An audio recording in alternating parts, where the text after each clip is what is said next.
Coach Shannon Briggs found out that last night I blew my batch, bro. I threw away my precious seed.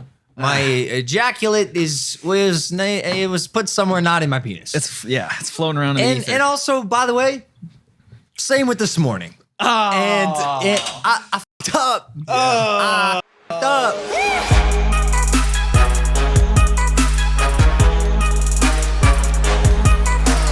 I hear your dick caused quite the commotion.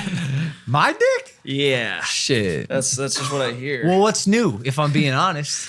When is it not causing commotion? I don't know. Welcome back to Impaulsive, the #1 podcast in the world. Thank you guys for listening to this season of Impaulsive. I'm just going to say it, bro. I think this could potentially be the last podcast ever. No, just until season 2, because we're going to take this last final month off before my fight on November 9th against KSI at the Staples Center to just zone in, focus, become the fighter. Because, we do a lot of these. If you notice, we went from 3 a week to 2 a week. Not even going to do 1 a week. None a week. None a week. Just because I want to do this right here, tunnel vision, baby. So if you guys are not subscribed, subscribe. Season 2 is going to be absolutely crazy. We fucking love you. This episode is going to be great. That said, if you're feeling bored and you need your contact fixed, you could always subscribe to the night shift. That's true. Or you can follow Spencer, who's destroying student debt all across the nation. That's true. Facts. Plenty of content to go around. You're posting like crazy. There's a lot of stuff to talk about, boys. I don't even know where to start today. Today's episode is going to be hella juicy. I sparred this morning. My face is a little red, as you can tell, so it's going to take me a bit to warm up. But let's dive right into it. My dick. Yeah. What happened with your cock, dude? Okay, so you may have seen on Instagram, guys. My team has banned me for the past month from girls, inviting girls over to the house. Hanging out with them, hooking up with them, anything. I've been banned, blacklisted, blue-balled. Here's the problem.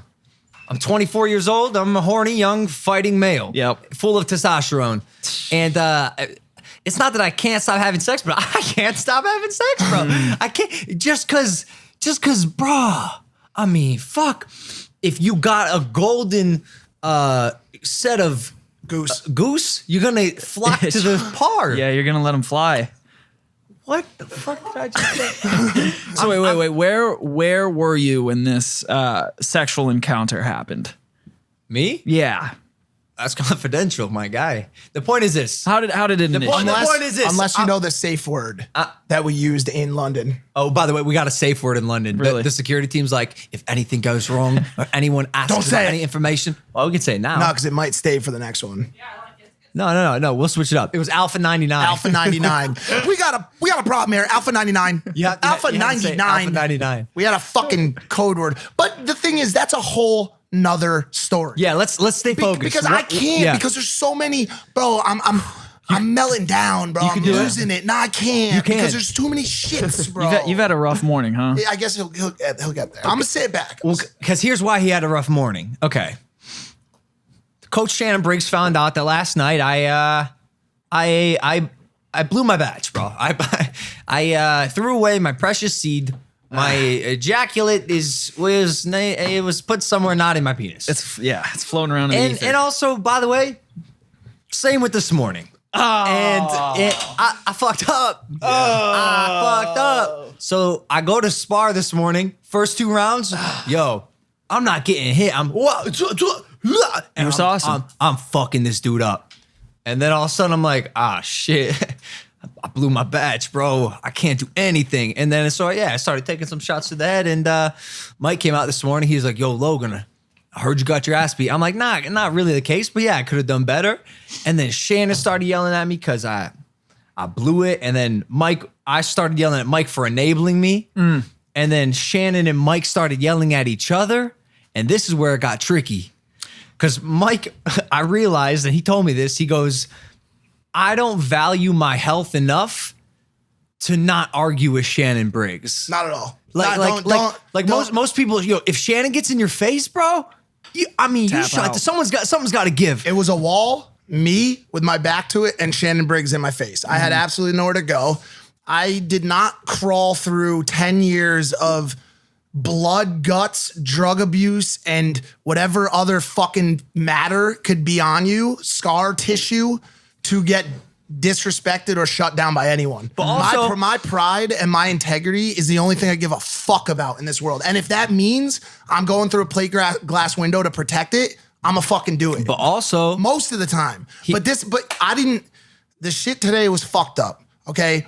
Because last night when that shit happened, I said, maybe not hard enough, but I said, let's sit here, let's watch Band of Brothers. As everyone knows, no one knows this, but this morning Shannon said I was the fun guy in the group. Well, you said, are. hold on, let me finish. Is he not a fun guy? You are. Let me finish because your humor got us further into the fight today because no one else knows you're joking except for me. What did I do? Like today when Shannon was saying, you need to do better, to me yelling at me. You were like, yeah, Mike, where were you when my dick was going into that girl? He's right. And I know you're fucking around, but nobody else, you know that humor I'm talking about. I know. So nobody else in the group knew he was fucking around. And so I'm getting pissed off at fucking Logan. I got Briggs in my fucking face, spitting all over me. Yeah, you took on I saw the instant replay. You took on like a gallon. And so I said, I mean, this was fire meets fire. And you're I think you also disrespected Shannon back. It was like y'all were both going there. And if I'm being honest, bro, I'm surprised he didn't knock you the fuck out, bro. I said, Shannon, when you get pissed off in the real world, not jail or fight camp, the real world, I need you to do a better job of learning how to communicate. He only knows how to communicate with two things. The problem is he's not in New York anymore. In LA, the wrong communication here gets you canceled and put in jail. Like literally, there's someone in this city right now who would pay enough money to have him jailed for arguing with them the wrong way. Yeah, but literally. But at the same token, bro, this is coming from the guy who like can't get canceled and who's big man on campus, doesn't give a fuck, and I get it. Who's that? You. But why are you concerned with my activity? I'm talking about him. Because I was surprised at how far both of you were willing to go over something so dumb, by the way. Well, it So seems dumb to you, but it's causing friction in the fucking camp. By the way, the biggest question is how the fuck did anyone else find out? Why do people know that happened? Who fucking snitched? It was Milton. I know it was. Oh no. I know it was. We got a snitch 9 in the house. I'm saying it's like I pulled up this morning.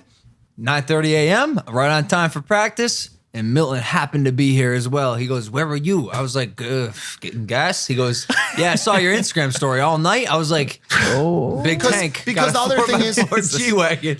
The other thing is, he smiled at me like one side of his mouth went up. He's like this. He's like, and that's the knowing look. Because he went to Sweden with me, bro. He knows my deal, bro. Are you sure you didn't see anybody else with like a rainbow wig, like just skirt across the lawn when you peeled into?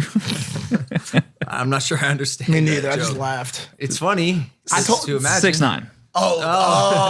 He's a level above us on humor. And I told Shannon, I was like, listen, how far do you want to take this? Because I don't have an off switch. If you want to keep pushing me and we want to get to that fucking level, let's do it. Next time Logan shows a sign of going out of the house to see a girl, I'm taking a machete to his tires. Hold on a sec.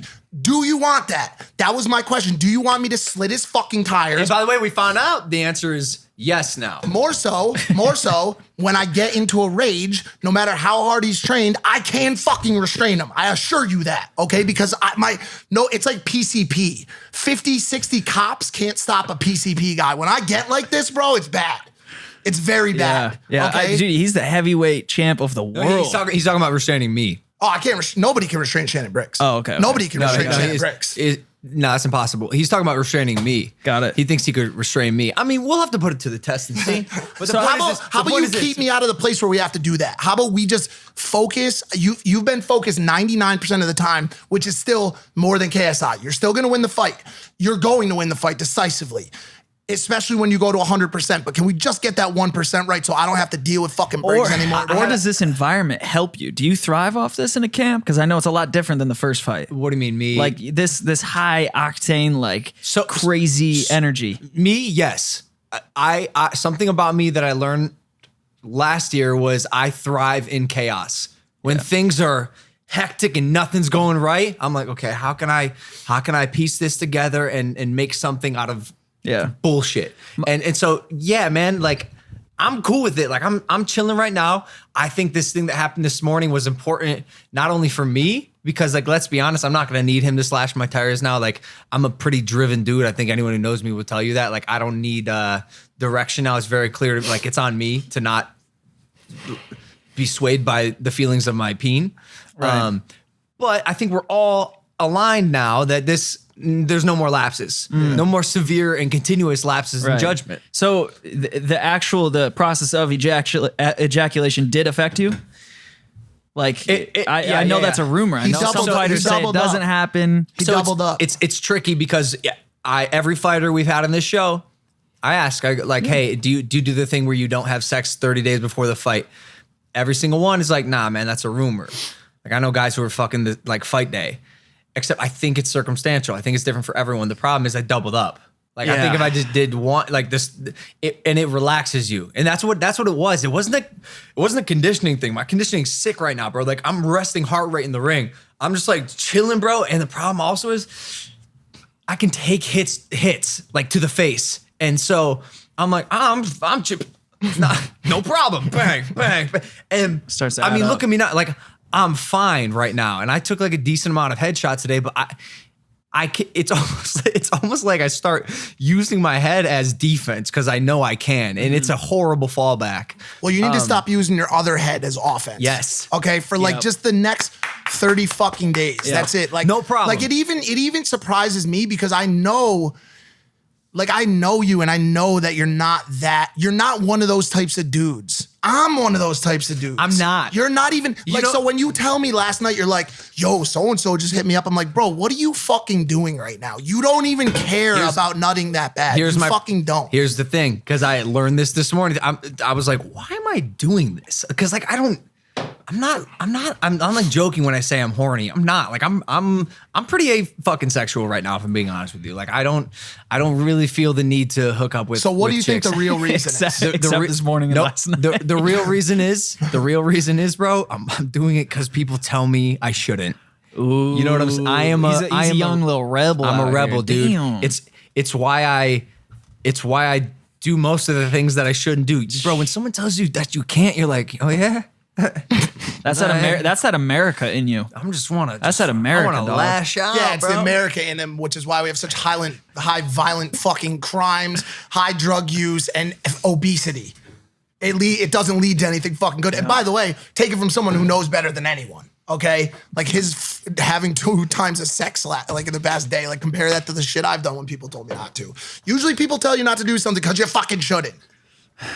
Not always, though. Not always. The point is I'm locked in.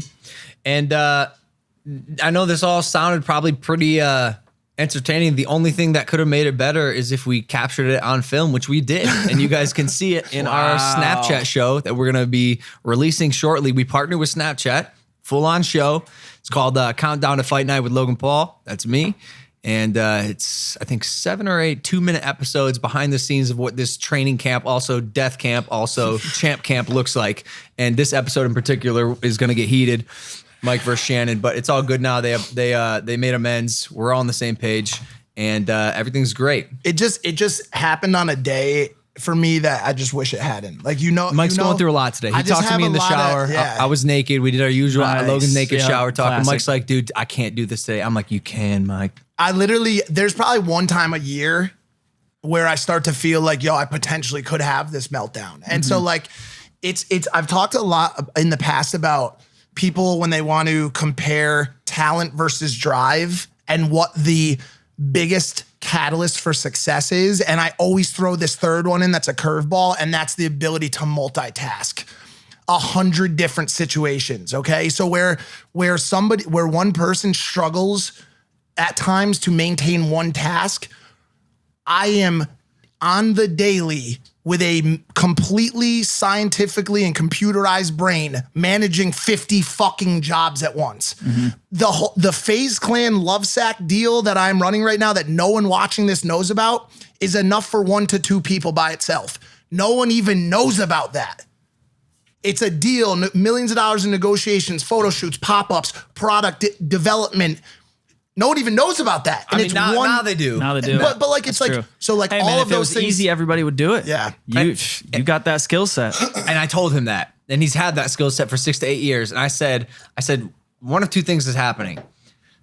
One, you feel like this right now because everything's kind of compounded and it's stacked. Or B, you're handling it really well because you're saying all these things, but I've seen you much worse. Even on this show, dude. Even on the first show. You had that was you had to different. leave. That was nerves. This is just like every single thing. Like my mom, the 2 days that she came into town, I haven't seen my mom in months. She's never been here. The 2 days she decided to come in were Shannon Briggs Kill Mike Day through the Face Clan photo shoot with Banks and Tommy. Like literally the day she's here. So she gets to the airport, the Uber or the car I booked and paid for her to drive here is somewhere in fucking Hollywood, 40 miles away. I'm like, why is this happening? So now I got to Uber my mom. It's just been a rough I had day, I had a very similar feeling before I went on tour because I planned that whole tour in a month. No manager, like all planned, and that, dude, it gets stressful, man. But it puts you in a different league. You know what I'm saying? Like, I think you kind of have to do that in today's world. You gotta like just pick everything up and do it. Get that shit done. I said that to Logan. I was like, where do I find other people who operate at that level? And he was like, they won't join you because they're too busy building their own world. Like me and LP operate at a level that is like, and you do too, but now you're doing it for yourself. Do you know what I'm saying? So every time I look for someone that could potentially help me tackle such immense tasks, it's hard to find because they're usually the driven ones that are too busy doing it for themselves. Yeah. Do you know what I'm saying? Yeah. Yeah, I think there's what I'm learning just from the beginning of the tour that I'm on too is, dude, there's a lot of people that just don't even believe in themselves enough to like try stuff and to actually like create like what you're doing, what we're all doing. We're building our lives. Like a lot of people, dude, they're in too much debt. They're giving up on themselves before they even start. Can I be honest with you? Yeah. I had a revelation about you actually, based on sort of what you just said, because a lot of people don't have enough belief in themselves to get started. And I think there's a misconception that you're going to be great at the thing you want to be great at right away. Yeah. Almost impossible. Yeah. Dude, like, I'm putting out content and like I got a shitload of hate. And I'm just from what? Just people saying like, oh, I don't get it. Like you think people signing the bus is going to change everything. Yeah, it's like, yeah. I'm just like, I took on that wave of hate and then I realized, oh, I must be doing something right because these people are reacting a certain way. And yes, my vlogs are going to not be the greatest when I start, but at least I fucking did it. At least I sent it. You know what I mean? Everybody who ever made it anywhere had somebody in the beginning calling them crazy or stupid or an idiot or wrong for doing what they were doing until people got it. The smart people, the creators, the cool people, the smart people will get it at first. It'll take a while for everyone else to understand it, but then when you win and you look back at it, they'll all have been wrong. It happens all the time. My revelation about you was whether or not this bus tour that you're doing turns out to be or have the effectiveness that you want. It is a sick first step in achieving the big goal that you want. Yeah. And I was looking at the picture. I think you posted a picture of you and your squad next to the bus. And I'm like, yo, how crazy would it be if in 20 to 30 years, you're the guy that changed education curriculum in America. Yeah. And I'm like, yo, that's sick. Like right now, not a lot of people probably can see that. But when it happens, right. Bro, you know what kind of change it's gonna have on America? Insane. Insane. Education is probably the number one thing that'll change the outcome and future of this country for the better, without a doubt. Yep. Because I mean, that's everything, dude. The way people are raised and the way people aren't playing to their strengths right now because they've been thrown in this cookie cutter system. Yeah. And not only that, I think, not to go down too far this road, but the amount of debt that our age is in, like we're in a bubble right now. We're really blessed. We get to make YouTube and video content for social media. But dude, there's a lot of people out there that are young, that are in massive amounts of debt because they're getting a degree that their parents said, hey, I got a college degree. You should get it. Too. And that's non-bankruptable. And I do want to say that because I took the leap to go on tour, I didn't know the solutions, but I met somebody who got me connected with a federal attorney who's actually helping me create legislation now that we're going to take to Washington, D.C. to implement. And I'm not going to get into that yet. But bro, you're going to be a hero. And it ain't easy. I can see. Somebody's got to do it. But dude, when you start doing this kind of stuff, like you see, we live in a country that's a democracy. You can literally change that shit. Like if you get enough people to say, yeah, this is stupid and take action, you can do it. All right. So It's clutch. So we talked about camp. We talked about the stressors of today, which by the way, there's always a stressor and camp is hell for everybody. But we have to. I'm gonna be honest. I don't mind it. It's funny because the only person that doesn't mind it is the only person that needs to mind it and is in the fight. I mean, it's taking a toll on the entire management team, the business team, the chef, the assistant, Danny. Everyone, like, there are so many people that when I talk about camp, they're like, "You're not even fighting, man. What are you distraught about?" No, or by the way, fighting. or by the way, like, why did you get sober? Because that was a conversation that came up today. Why did you get sober when you're not fighting? I said, I did it as a vow of dedication to this camp and to this fight. I want to be having fun. When I go through a day like today, I want to go de-stress. I'm at this house for weeks at a time without leaving because I'm as dedicated to this fucking fight as he is. Two things. One, the fact that I'm not feeling it as much as literally everyone else is, I think is a testament to how well everyone else is doing their job and how locked down we have. Because like to me, like everything does feel pretty automated. It is. I finished the workout. I have my food brought to me. I do the ice bath, and by the way, tons of people assisting me, and I'm blessed and so grateful that Like this is all happening. Like for me, I'm like, oh, this is all I have to do essentially is work the hardest I possibly can, and I that's my shit. Like, it's so funny. Think about the amount of things. Like you just said, I get out of the ring, I go eat my food. That I go eat my food sentence that you just said has dozens of man hours involved in just that. I go eat my food. Danny, Chef Katie, sous chef, cleaners, all of these little clocks need to work together perfectly just so you can say I went in to eat my food. Literally insanity, bro. No, like I know. It's just, insane. it's crazy. It's wild. And then the second reason why I think I'm enjoying this camp is, and I said this on the True Geordie podcast, is I think people highly underestimate the power of routines. Yeah. And for me, being regimented and following a schedule to work towards a goal, it could be the most powerful thing anyone can do to achieve success. I swear to God, if you get in a routine, it's the reason Kevin Hines to this day is mentally healthy because he is in a routine. Put yourself in a routine. It is so important. I love it. I thrive in it. I'm sober. I'm working hard. I'm eating right. Everything. I'm going to bed on time, relaxing when I should be relaxing and not overworking myself. All of this adds up. If you say you weren't in camp and you wanted to have sex, but your fucking dick, bro, wouldn't cooperate, dude.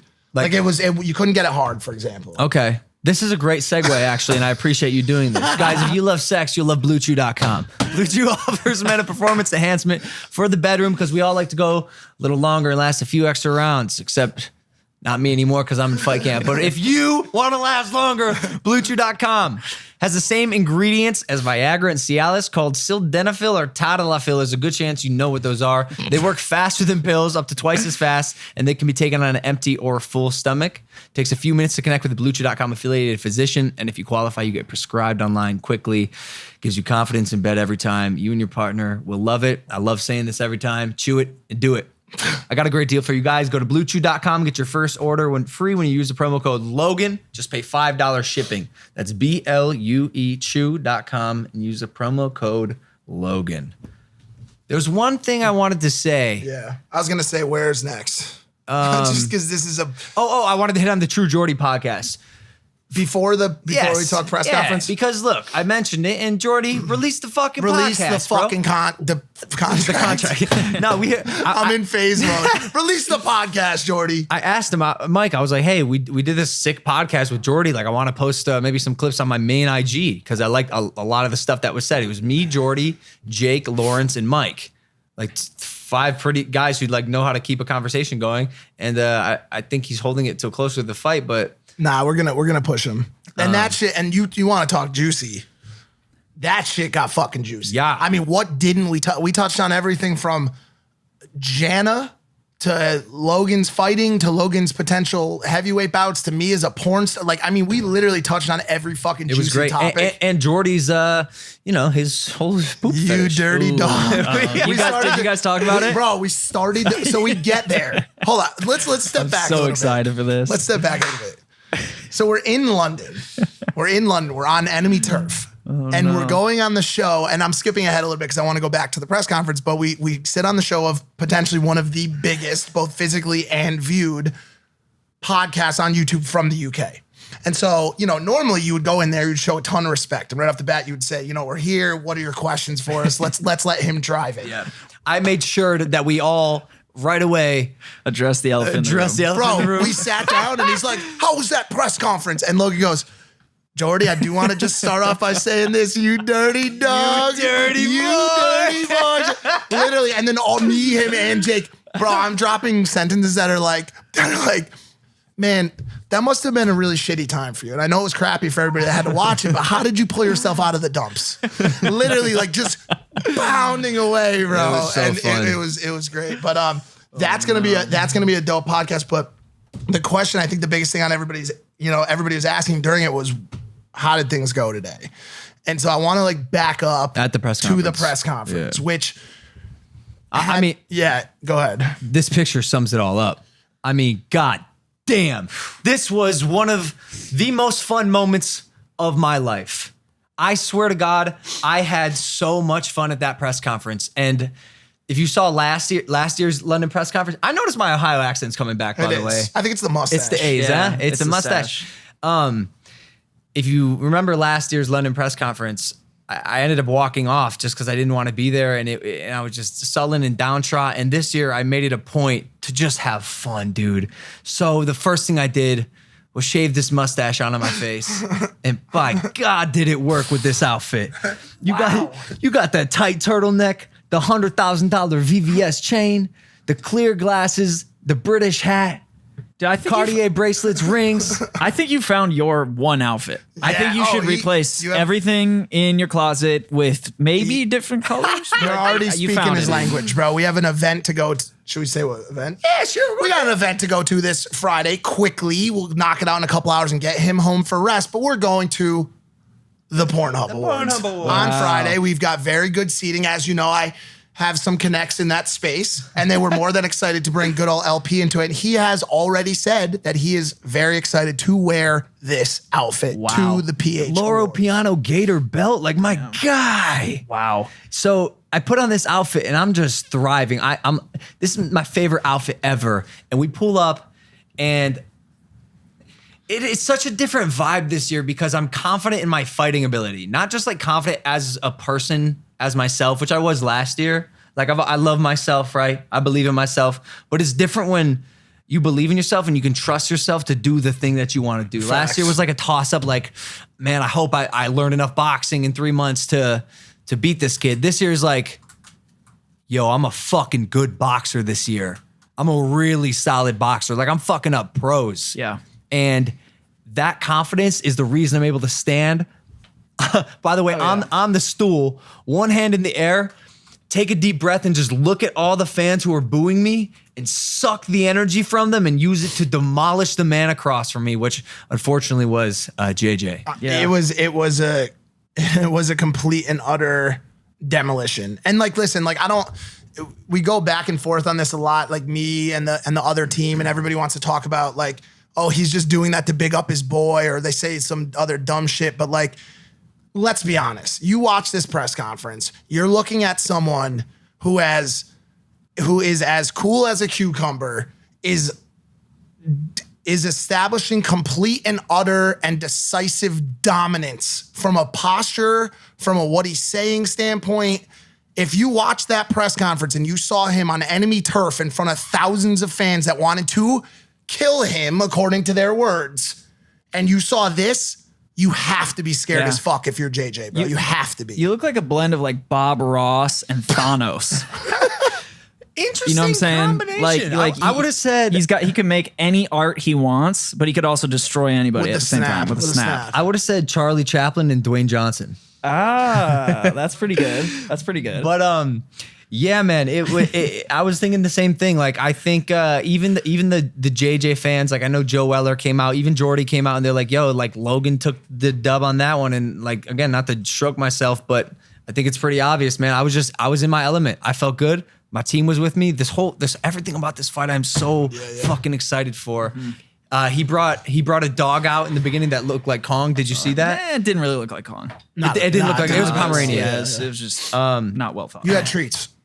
We knew he was going to do it. It's predictable. I'm like, before the thing, I'm like, this is funny. I go, and I'll probably say this in my like recap vlog too. I was like, how can I neutralize that joke? Because it's funny. I was like, if I were JJ, I'd probably do that. Me as Logan Paul, though, I couldn't bring a dog out on stage because PETA would eat me alive and I'd be canceled again. Like factually, that's just what would happen. But he brought this dog out on stage and I had dog treats. So I try to give the dog a treat. He hits it away. I see this dog shaking. I'm like, yo, like let's get this fucking dog off stage. Finally, he did. And I think that fucked him up because the first like big hit he went for, like neutralized immediately. Gone. Yeah. And you know what? But you do remember what my favorite line was from the entire press conference. You told him that you were going to light his feet on fire and put him in water. I literally, that was because that only second out of the two original press conferences, only second to go bake a cake. I asked him in this one. I said, "Did you bake the cake, bro? Where's the cake?" Because how do you like listen? If you're in a physical or an altercation with someone and they bring out weaponry like that, right? How do you respond to that? Like physically or with words? You can't, bro. There's no coming back from that. I told him I was gonna slap him in the face with a fish. Yep. I told him I was gonna kiss his mom on the cheek. I was gonna light his feet on fire. I told him I was gonna put him in water. I told him I was gonna give his belly button a wet willy. I told him on November 9th, I said, it's going to be naughty, bro. I love how Eddie Hearn is like, this is a real legit fight. Logan comes out, I will slap you in the face with a fish. The amount of people. Amazing. The amount of people that were on the KSI side trying to decipher the thing, and they're like, Logan Paul is an idiot. Like, if you didn't get like that troll was. We say this all the time. If you don't get the joke, perhaps you are the joke. You said something about his mom. He brought his mom back up around the time of the press conference as well, and went as far as to say that he will knock you out, and he bets on his mother's life that that's going to happen. I didn't even say this response. My assistant said it. Historically, we've seen that he doesn't really value his mom's life. Yeah. It's a solid, I mean, you can't. Boy hit his mom on Christmas and got kicked out of the house. Oof. Clearly doesn't mean that much to him that he's going to bet on risk his mother's life. His dear mom. Are you out of your godforsaken mind? I think that was like his Hail Mary as a faux confident comment. Yeah, just came up short. Well, by the way, we're not going to honor that bet. You know what? That we are not accepting that bet. Okay, so no matter what happens, your mom is going to be just fine. Your mom. We don't want any trouble. And by the way, as another situation here. Okay, I met JJ's manager backstage. What was his name again? Liam. Liam. What a fucking stand-up fella. Liam's great. He was a great guy, and I said, "Where are the sidemen today?" He said, "Do you want me to go get them for you?" And I was like, not really, because there's like 50 of them, and I'm a side man. I'm the only side man at the time. But there's two of them though. There's two of them. There's Liam. Liam's cool. I like Liam. And Stuart. And then Stuart. Yeah, who I met Stuart last year. But listen, like Stuart is. I'm gonna say this really quick. So Stuart, you hear this? Oh shit. Oof. What do we got? How can I say this so it affects him and seeps deep into his skin?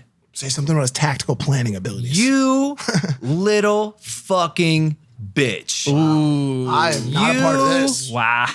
Suck many wieners. Whoa. This man, this garbage bag of a man. Oof. Not even a garbage man? No, garbage bag. Hefty shit. Damn. This man's fingers are fatter than his face. Whoa. Homie tweets at me like it's his job. Yo, focus on managing your fighter. He is glued to his phone, always tweeting some bullshit. I had to block him because it's like the little annoying kid at school who's like nipping at your heels, and you're like, yo, you're a human. Why are you nipping at my heels? Right. Who does that? Damn. And he's obnoxious, bro. Jake actually got into it last year with this dude, Stewart. Oh yeah, about the size of the ring. About the size of the ring. The day before the fight. And he's like, no, this is, it's common practice. We warned you. And Jake's like, you're a fucking idiot. You didn't plan this shit right. Your tactical skills aren't correct. And I'm like, Jake went nuts. I had to break it up because I was trying to be like diplomatic. This year I see Stewart's gone. He's fully embodied the thing that he looks like, which like normally you can't do that. If you're entering a room with his head looking ass, you got to be a standout person, not a person like that people want to stay away from you because they probably could have guessed based on their first impression of you. Damn. I'm just saying, I feel you like fucking suck, and I'm gonna murk your fighter. You might have to get in a ring with him after this. No chance. No chance. I can't wait for this fight to be over. I really can't. I tweeted it just now. I just can't wait for this fight to be over. Just now? And yeah, I tweeted. No, not just now, but earlier. This is not my style. Like I like fights when need be. Like to sit in fight mode for 3 months. And by the way, now to have fake BS beef with people that I like I've had back and forths with the sidemen. I told the dude I met, Liam, I'm like, they're probably cool people. What do you mean probably cool people? They are. That's bro. what I'm saying. And the so sidemen are lit. And so I have like these. I have Shout all out this. sidemen. I have all this fake shit with people that, by the way, we'd probably hang out and be friends. And I just can't. I can't wait for this to be over. Like these two, him and JJ, the shit they've exchanged, they should hate each other. They've said horrible shit. But like honestly, like I'm sick of this. I want to get back to like work, everybody making money, like doing good. Once Logan wins this fight, which is 100% going to happen, I'm sending the sidemen a large basket of chocolates. Like with fruit in them too? Yeah, like an edible arrangement. That's pretty nice. Yeah. Yeah. There was one other thing that happened. Should we talk about it? I feel like we can, and if the review team wants to cut it, they can cut it. I made a comment. Oh, yes. It was pretty aggressive. I feel like it's okay to talk about it because I'm actually comfortable on this topic, which is, I know, somewhat hypocritical, and I could be attacked because I'm a male, but I made a comment about JJ having 5 abortions. His brother Deji, who came on this podcast, who no longer speaks to JJ, or I don't know what their relationship is now, but they had some turmoil. They broke up, if you will, and their whole family was severed. His brother Deji admitted in a diss track that JJ was on his 5th abortion. He came on this podcast and doubled down and said, yes, he's on his 5th abortion. And I sort of had that in my back pocket as an insult in case I needed to use it. If you notice, I did not use it in the LA press conference because it's a low blow. It's one of those things where I know it's gonna make some waves if I say it, and probably not the best way, but but maybe kind of similar, but maybe not almost as bad as talking shit about someone's dead animal. Do you know what I'm saying? Like an animal, by the way, that was with him for his whole life or for a bunch of years that he designed a brand around, something that was so important to him. You know, like that would be like an example. I know no one would ever do that, but just as an example of something that would be way worse than this. Yeah, you're right. That didn't trigger me. What triggered me and led me to say what I said was he brought up Japan, Kong, and Maverick, and I was just like, kept going. I was like, that's a little too much. I'm going to use the thing I probably should. And this was the first thing I said. So I made a comment about him having 5 abortions and that I'm going to return the favor. I said, I was like, I'm going to kill you, bro. I'm going to end you.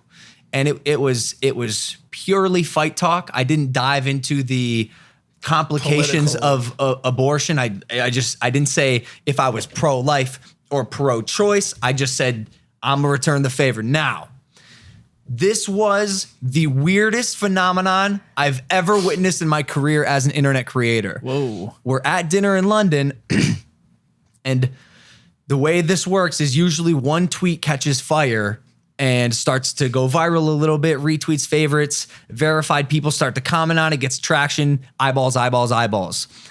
So it starts to pop a little bit. This clip of me saying this pretty, like I'm not gonna lie, is a pretty horrific thing. Like I was not being a nice guy, and I wasn't concerned about being a nice guy because I want to end this man. And I was seeing red in many ways, which doesn't often happen. I think I just I said something hastily. So tweet starts to go viral. And hashtag Logan Paul is over party, 5,000 tweets, refresh, 8,000 tweets, refresh, 10,000 tweets. We're like, shit. He comes up to me at dinner. Notify the PR team. He comes up to me in dinner and he goes, hey, can I talk to you for a second outside? And by the way, this is after 12 hours of travel, after 10 hours of press and all this shit. We finally get to this dinner. I'm sitting down. I've got 2 girls there that I invited. It's all great. Stod Great time. guy was there. Stod guy was there. Shout out Stod guy. And he goes, hey man, you gonna talk to you outside for a second? And I was like, here we fucking go. Yeah. And we walk outside and he starts to explain to me, which by the way, I'd already gotten a couple texts. I had not told him because I didn't want to fucking bother him with that info at the time. When people start to reach out to you personally about it, that's also when you know it's bad. Yeah. And so like normal people, not Twitter people. Not like fan accounts. No. Right. So we held a beat and we're watching this online sentiment. And it looks like from this angle, I'm on track to get canceled again. Uh-oh. And I'm watching this. I'm like, this is gonna be interesting because also at this point I'm like, yo, can I really get fucking canceled again? Especially for some like this one seemed a little out of place. Turned out it was, but the liberals were attacking me for assuming my comment was made as a pro-lifer. I want a quick clarification. When you say the liberals, we're talking about one person. We're not talking about a group of people.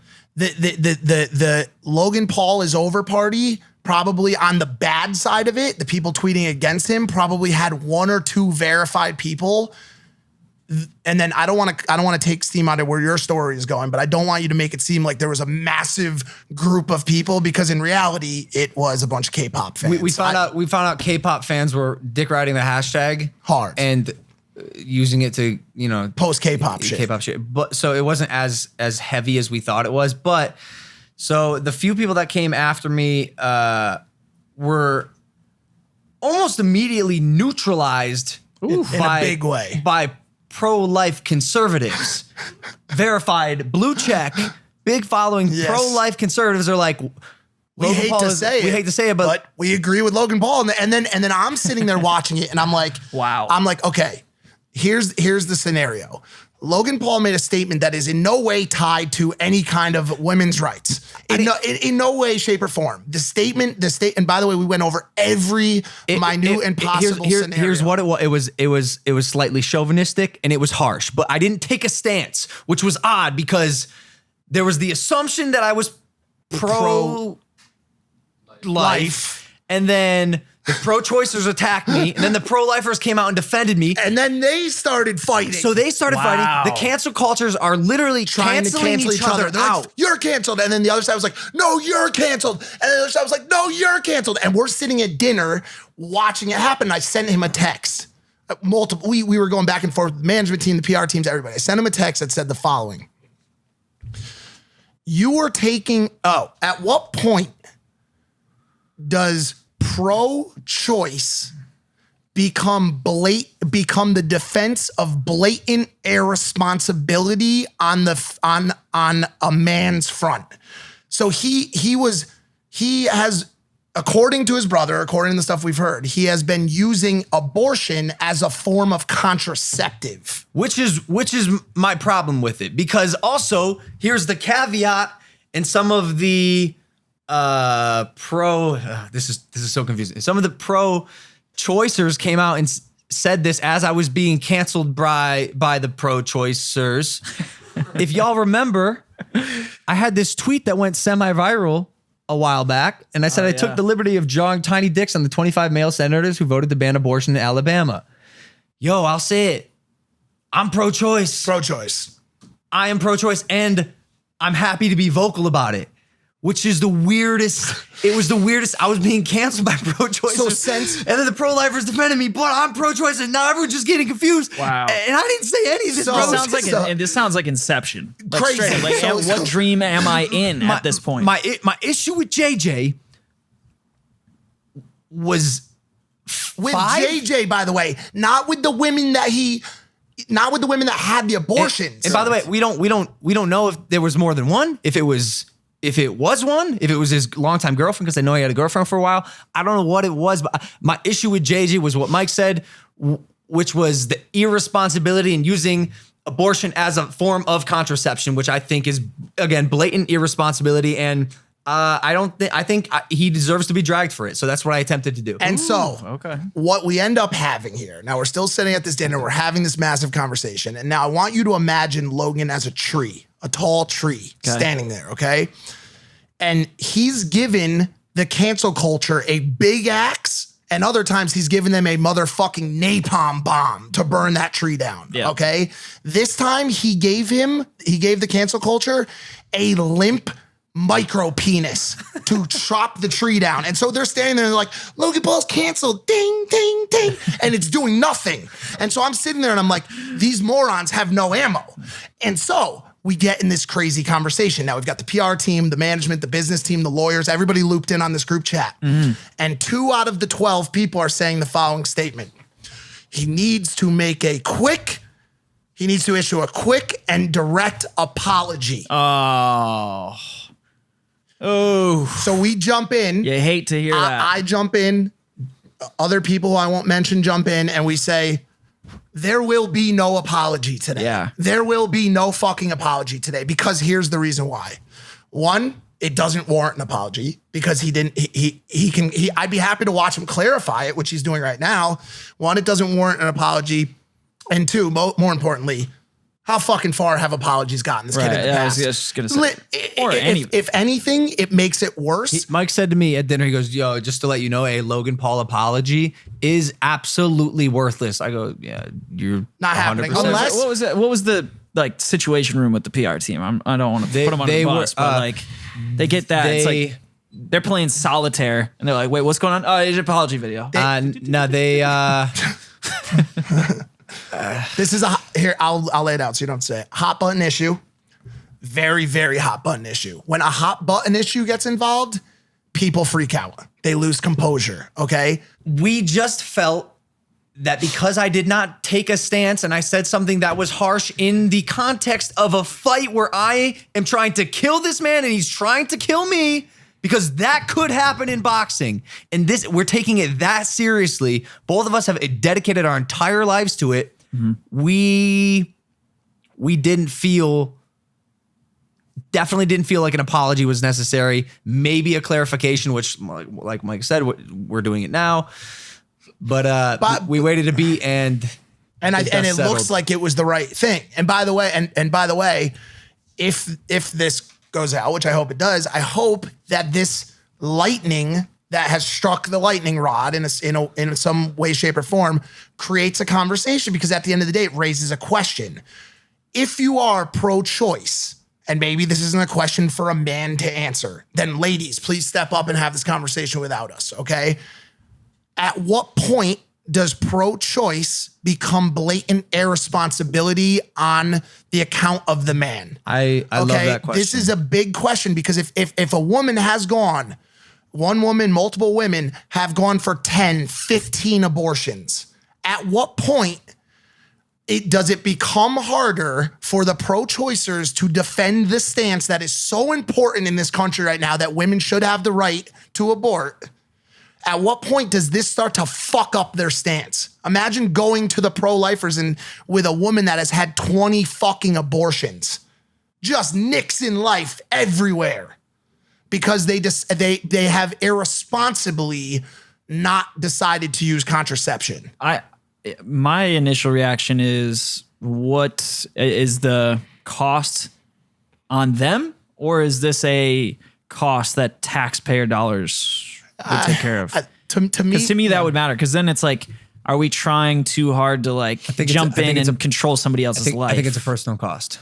Then that's their irresponsibility. You know what I mean? Yeah, I know I'm saying, but morally, morally. How many lives is too many lives? The pro-lifers will tell you one. Right.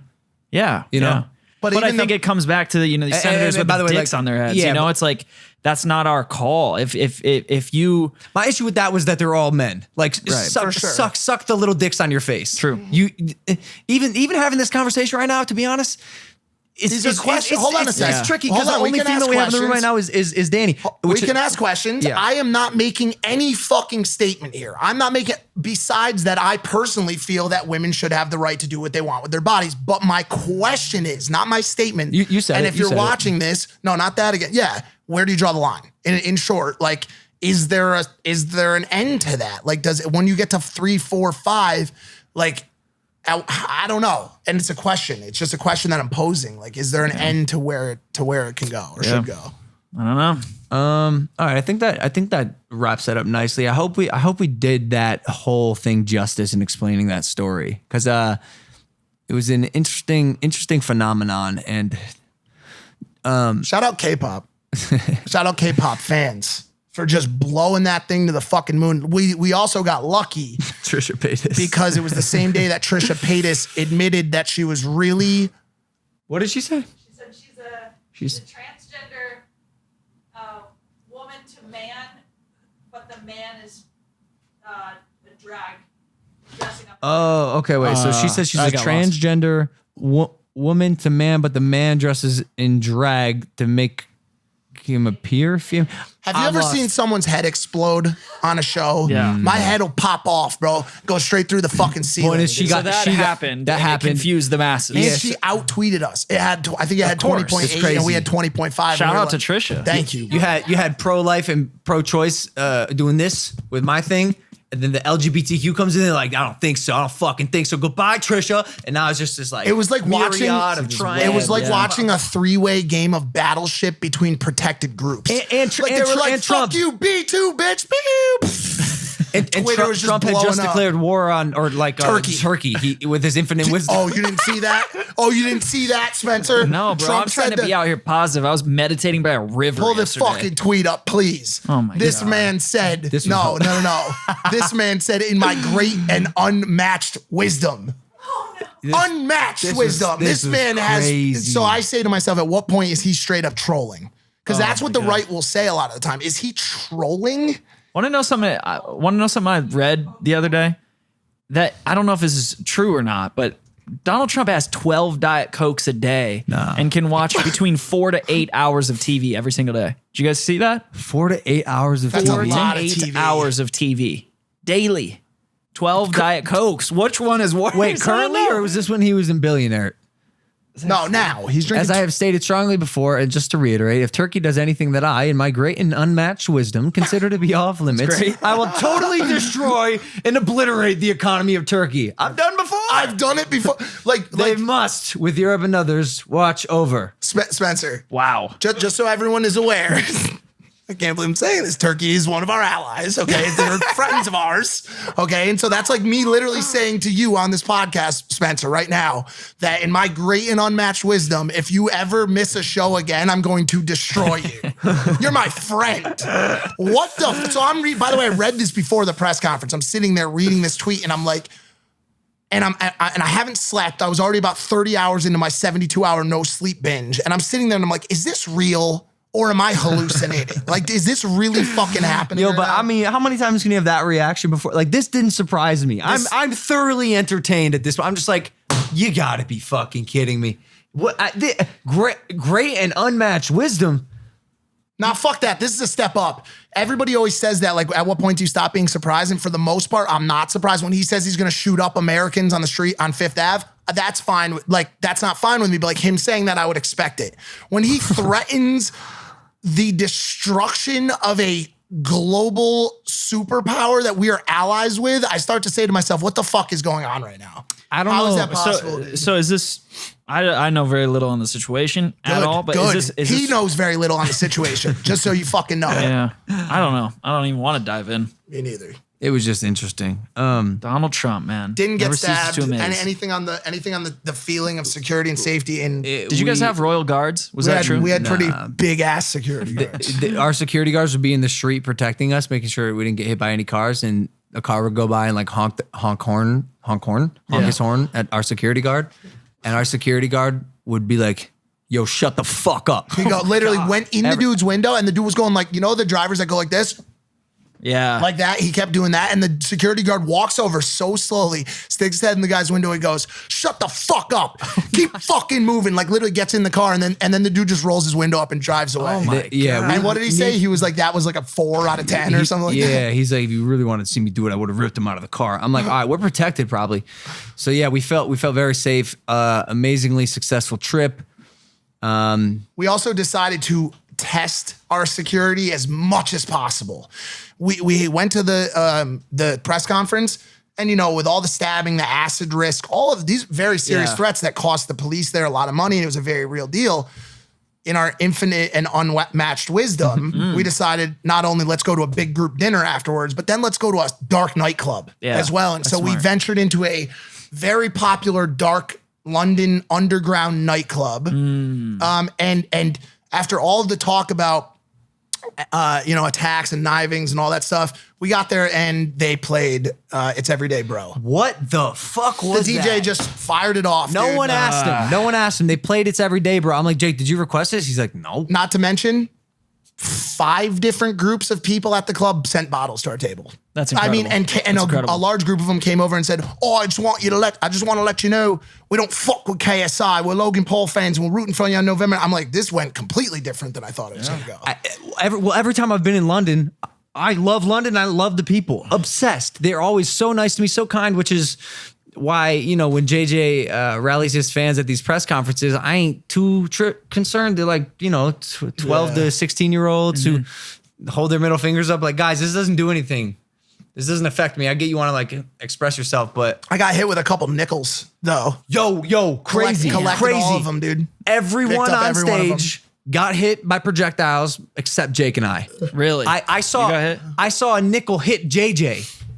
And I had to, I'm like, why are they all throwing nickels? That's all they had. I picked it up. Currency. Nickels, pencils, some paper, sunglass cases. A sunglass case almost got me, you motherfucker. He almost got. I was like, whoa! Somebody's watching this right now, and they're like, "Damn!" So no paint cans this time. No paint cans, bro. Good. We were in and no out. Gold, no gold Rolls Royces. The best thing for me though was, man, the London women, hospitable. How's your girl? Hospitable as all hell.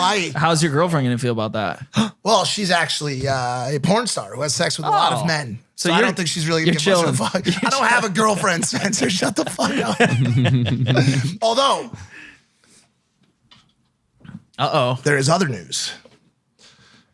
We've talked about Julia Rose. Do you remember Julia Rose, the girl that I had the DM situation with on Instagram, and I was obsessed with her? Well, I randomly saw her at the club and had my first ever face-to-face encounter with Julia Rose the other night. It's in London or no, here? No, here, before we left. How was it? Girl's awesome. Spent the whole night with her. No, we didn't hook up.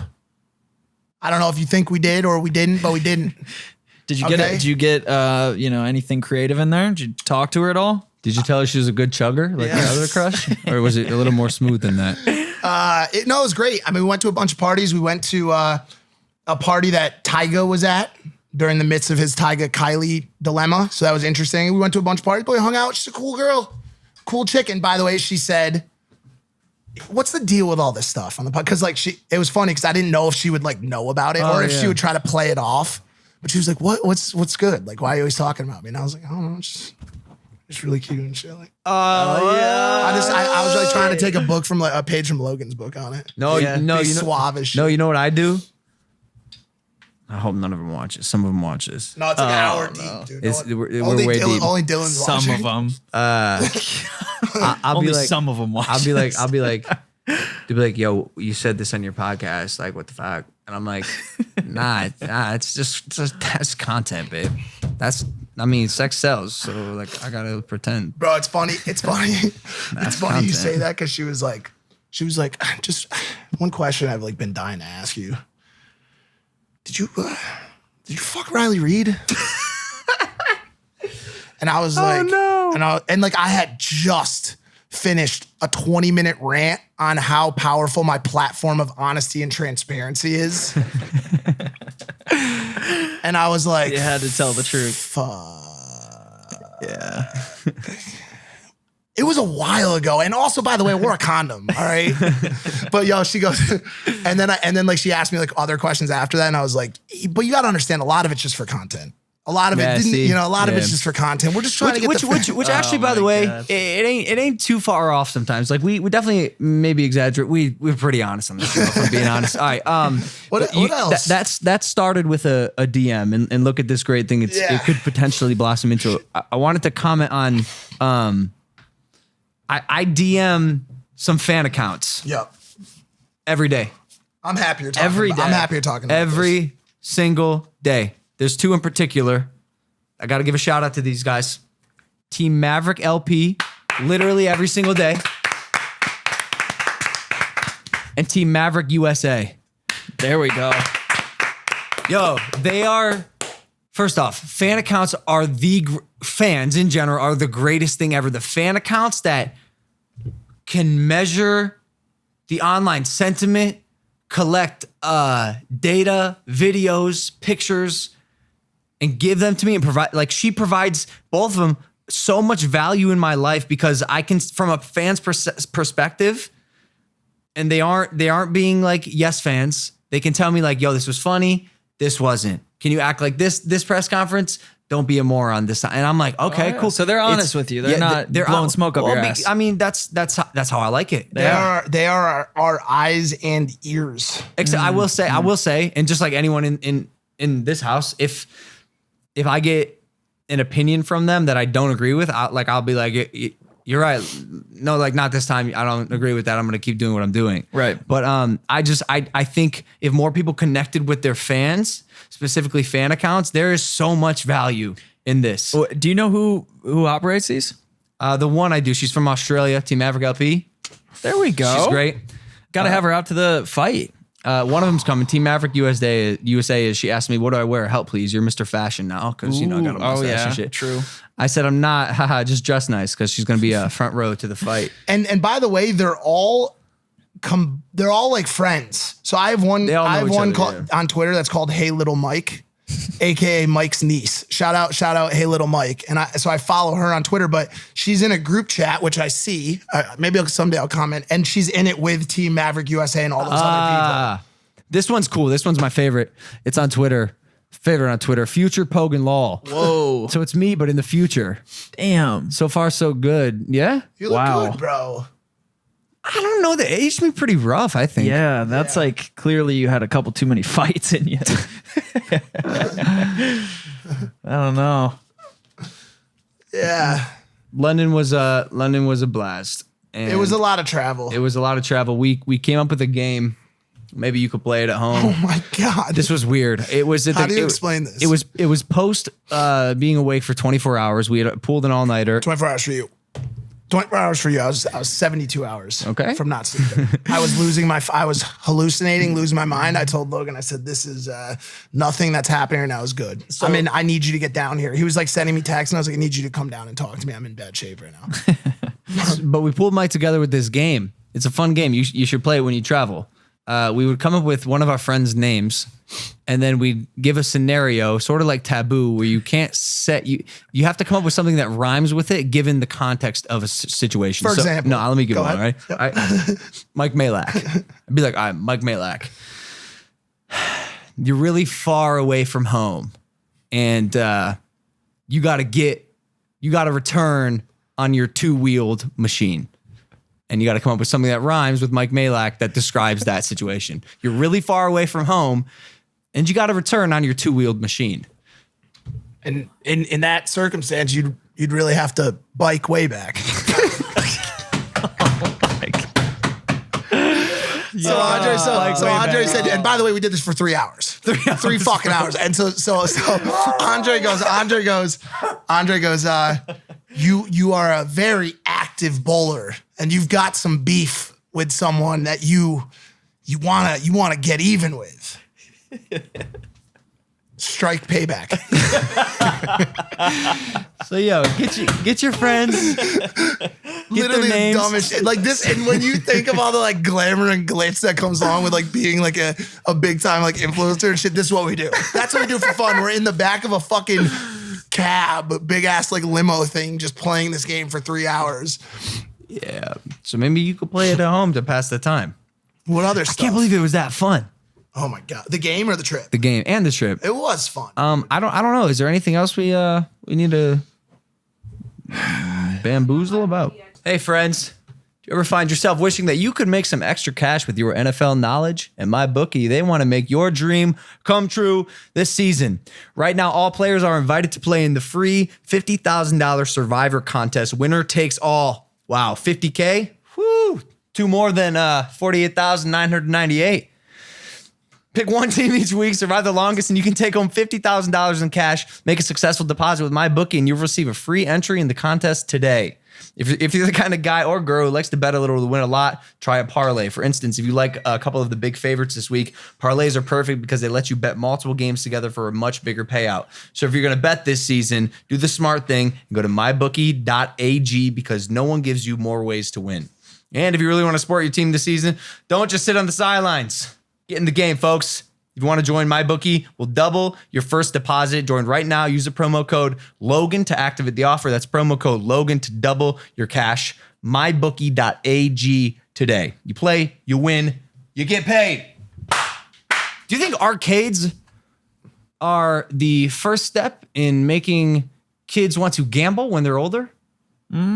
Oh, that's interesting. I don't know. That's an interesting thought. They hit arcades before social media. That's what I'm saying. Remember that conversation about things going wrong and me just having it all over my back today and just not being able to get it together? Something go right or wrong, not just now. What would you think? Ah, shit, the compound. So my mom, my beautiful mom, who I said earlier hasn't been here. Okay, she's never been. So stoked to meet her. Oh, it's going to be great, It's gonna right? be incredible. So I booked her a car. Mom, she flew in on a 7-hour flight from New York very early this morning. My mom doesn't do well with this kind of stuff. She's not a big, traveler, okay?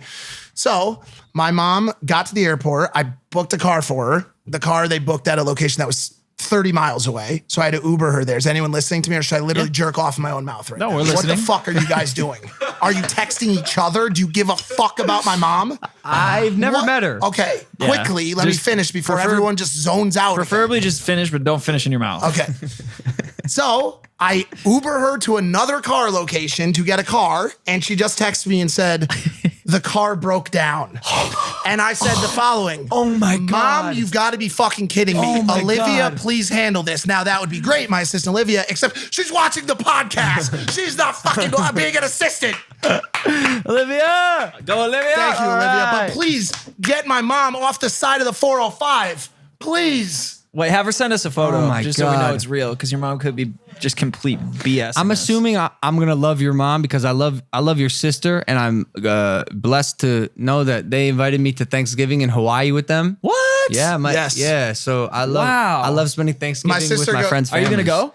Maybe. That sounds incredible. I wish I could go. Well, here's the problem. You came to Easter, right? Yeah. dude. Would you want to come, or are you gonna be traveling? I mean, I kind of just invited you to Mike's family's thing. We'll you see. can come. Here's the problem. Uh-oh. In their unmatched and infinite wisdom, they've decided that this is the place we should stay for that trip. By the way, this won't make it because obviously we wouldn't want to give away the location of where we're fucking staying. So No, it's fine. it's like 2,000 or like 3,000 or like 15,000 a night. Well, with these big fight bags, boys, I think we gonna be okay. Okay. Well, hold on. Let's any final fucking words? Like, this is a big deal. We're not going to be sitting back down at well, this I was table. just gonna say, is there a plan for us to begin season 2 at a specific date? There's no Probably plans. after the fight, After dude. the fight, dude. And you said we're gonna demolish this whole set, Yes. and we're starting fresh. Yes. Pretty sure you said that. I didn't say that, but after seeing True Jordy's setup, I mean, this man has cameras this big old lights, 12 people. Like, he's got a legit operation. He's got a wooden table. Damn. Any like closing statements just in the like Waka Flocka wants to come on the podcast, which if he does means this might not be the last one, but if it is, should we assume it is? I Yeah. just want to say I wish that it didn't have to go like this on the final day of this season. It's been a stressful day, and I do apologize for the amount of pent-up anger and energy that's in my system. This fight camp has been hell. I owe it to all of you guys to stay calm, deliver value, and most importantly, make you guys laugh. And I enjoy the ability to do that, and I'm thankful for you. So thank you. I'm blessed to be given a platform to do what I love doing the most in my life, and more blessed that you guys enjoy watching it and consuming it. I want to thank you for that. Unless anything urgent or super topical comes up that we may want to touch on, this could be the last podcast until season 2 after the fight. So just wish me luck. Get your fight tickets. The link is going to be in the description. Yep. November 9th at the Staples Center. It's going to be nuts, guys. If you can't watch it in person here in LA, it's going to be on DAZN. If you're in America, the DAZN app. So download that, buy the membership. And then check out the fight. And then if you're in the UK, Sky Sports box office. UK and where else? Ireland, stuff like that too? I think so. Because this is a big question. Just stay tuned to on my socials and you'll find out where. But it is the biggest event of my life, and we love doing this show. But all efforts are going to be focused on winning this fight. And JJ, final message for you: you're going down. I like soy. Not only just plants. Soy boy. You like that? I'm gonna end it like Soy that. Thanks for giving boy. someone who consumes soy a platform on the show. A soy-based platform. I just feel so sad right now. Damn, season 1. That was a wild ride. 190,000 episodes, season 1. Damn. Are you sure this isn't season 2 already? I think so. Because aren't the Black Polaroid season 2? Oh shit. I think we fucked up. Well, we. Maybe like a hiatus from season 2? Oh yeah. Yeah, maybe Yeah, I'm something like having that. an it's aneurysm, freaking Danny. us What out. the fuck? My mom's already broken down on the side of the road. Should we do like a moment of silence just to drag out the time? Or I don't know. I just feel like maybe come up with a word and we just talk about it for a sec. like bike way back? Or just like, what is it? Do the game for Spencer Taylor. Spencer Taylor. Let's do the game for Spencer All Taylor. right. Okay. You're editing on a software program and you have to wait while the program gets your project ready, but you're on a boat. Oh, just. The program Do I is, have to rhyme both words? Yeah. Oh, The program is compacting your project and making it watchable, but you're on a boat. render sailor. Yeah. All right. That was great. I You like have that to one. you have to send a coupon book the old-fashioned way. And the coupons are only good for hand-to-hand combat using swords. Something mailer. Fencer mailer. Incredible workmanship. See, it's a Good fun. It's a stuff. fun game for all. Wow. All right, that'll probably do it. That was good. Hit that subscribe button. Ah, man. Follow our socials. Follow the Night Shift. Yeah. Look up Night Shift on YouTube right now. Holy shit, you psycho. Atta boy. Mike Malak vlogs at Hey Big Mike on Instagram. Plug. Oh, I was gonna say film dispenser, but it's Spencer Vibes on Spencer Instagram Vibes. and YouTube. Man's changing the education curriculum. Follow that. And if you feel so inclined, follow me at Jake Paul. We love you guys. Drop the fucking podcast, Jordy. We'll see you next month. Take it easy. Peace.